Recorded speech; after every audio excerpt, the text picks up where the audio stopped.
Hello అందరికీ welcome to my channel Tanneeru vlogs. So last video abortion story వరకు end అయిపోయింది కదా. సో నెక్స్ట్ వీడియో అనమాట, దాని తర్వాత నా ఫర్టిలిటీ జర్నీ.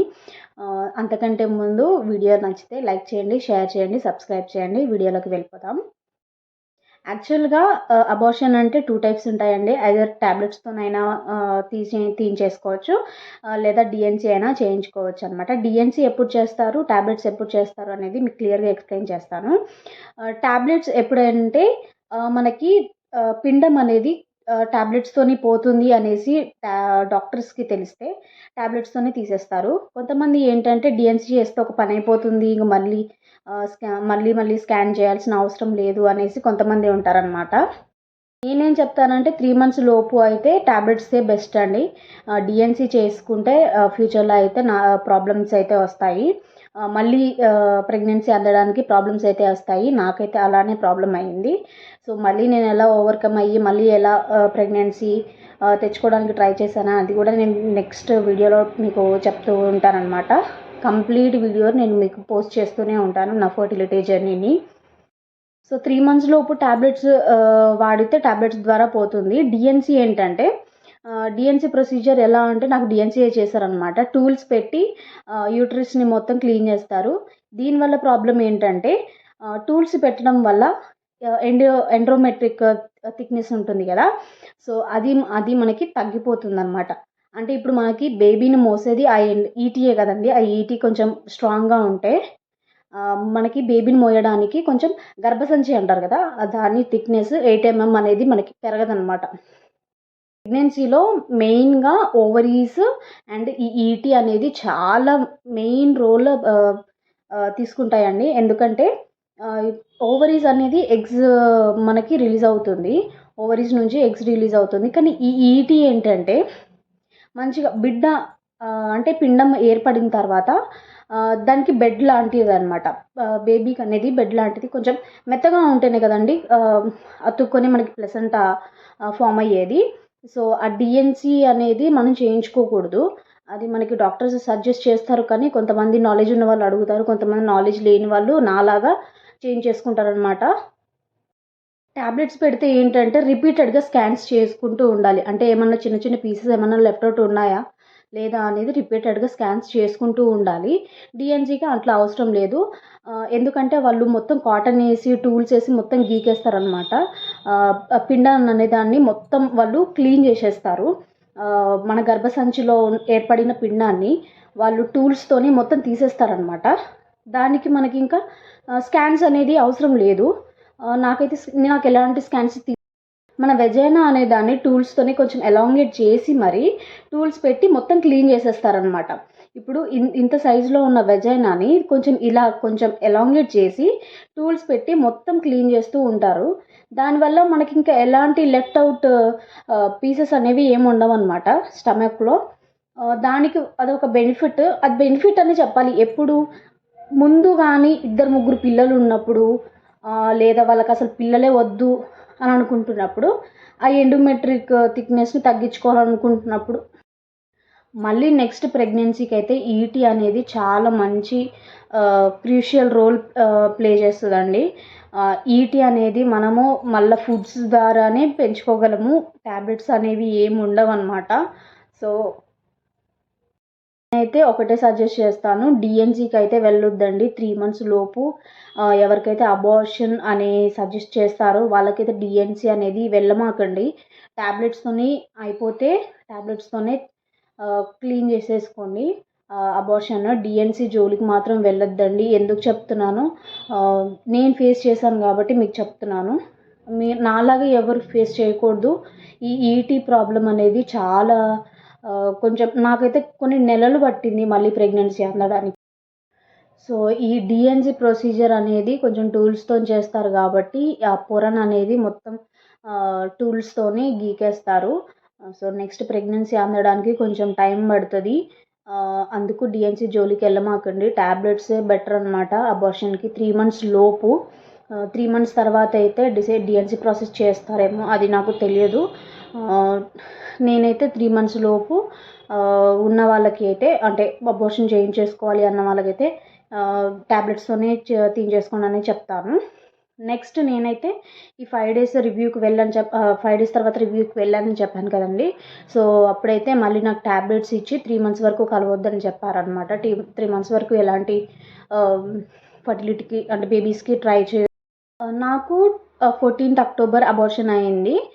అక్టోబర్ 25th రోజు మా అక్క వాళ్ళ పాప పుట్టిందనమాట. చెప్పాను కదండి ప్రీమెచ్యూర్ బేబీ అని.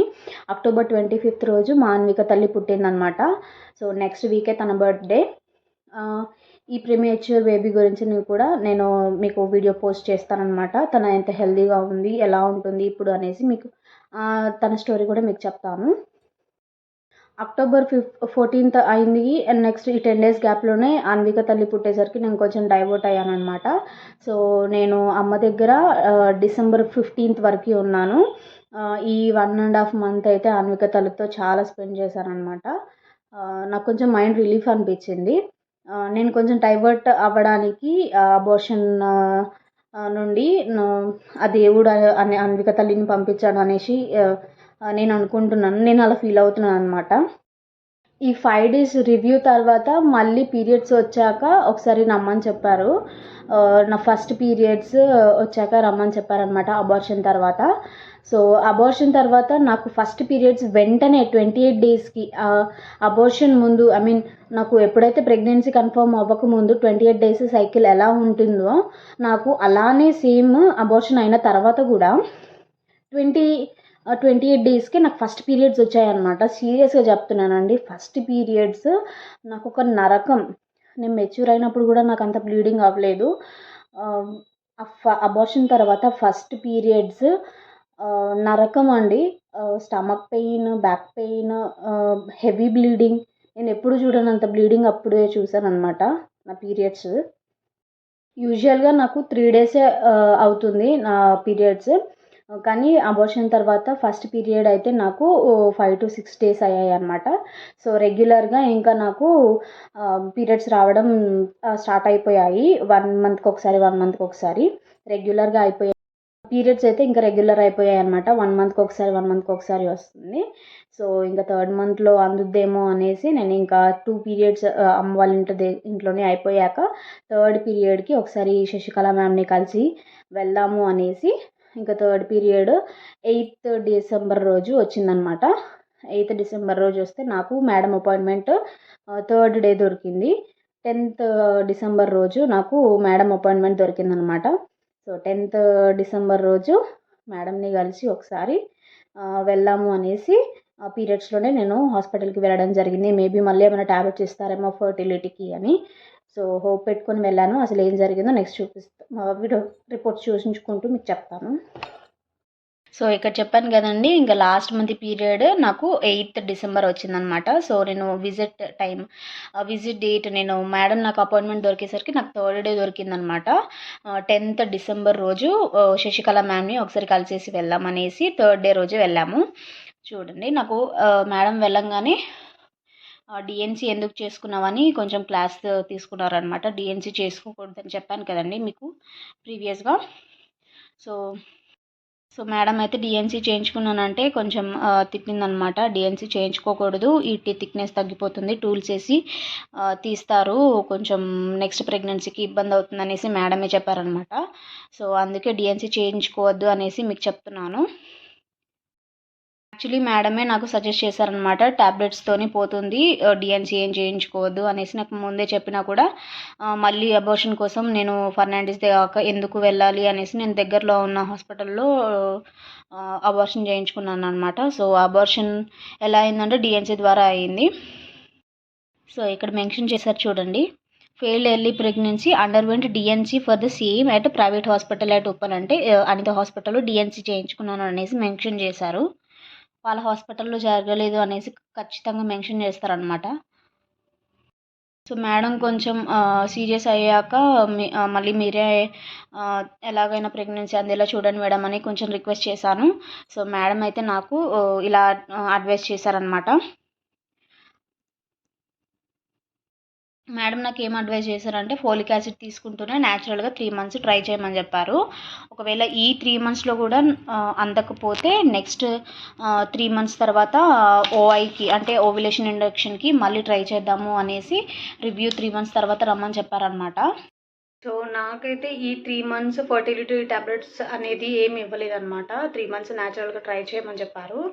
సో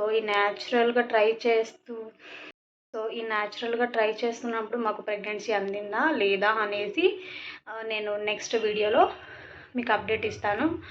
సో వీడియో నచ్చితే లైక్ చేయండి, షేర్ చేయండి, సబ్స్క్రైబ్ చేయండి. ఏమన్నా డౌట్స్ ఉంటే ఖచ్చితంగా కామెంట్ సెక్షన్లో కామెంట్ చేసేయండి.